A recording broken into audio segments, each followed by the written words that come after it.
Jeune novice, ta formation pour devenir un jour un maître Mad Jedi dès aujourd'hui se poursuit. Oui, maître. Merci, maître. Voici un nouvel exercice. Voici 3 cercles tangents de même rayon 1, dont les centres sont alignés, comme l'indique le dessin suivant. La droite AI est tangente au cercle de centre F. Que vaut la longueur GH? À réfléchir là-dessus, t'employer, tu dois. Mais par quoi peut-on commencer? Eh bien, que peux-tu dire d'une tangente à un cercle? Comme AI est tangente au cercle de centre F, FI est perpendiculaire à cette tangente. Comme DG est égal à DH, car ce sont des rayons du cercle de centre D, le triangle DGH est isocèle en D. Bien! Et que sais-tu d'un triangle isocèle? Si on note J, le milieu de GH, DJ est la médiane de DGH, issue de D. Et comme le triangle est isocèle en D, cette médiane est aussi la hauteur issue de D, donc DJ est perpendiculaire à GH, ainsi DJ est parallèle à FI.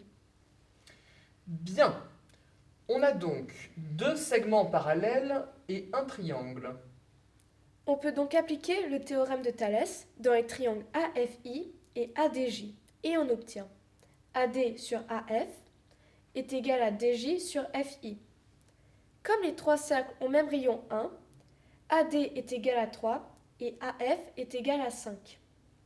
Donc, on obtient 3 cinquièmes est égal à DJ sur 1, donc DJ est égal à 3 cinquièmes. Très bien! Tu connais DG et maintenant DJ. Donc, que peux-tu faire?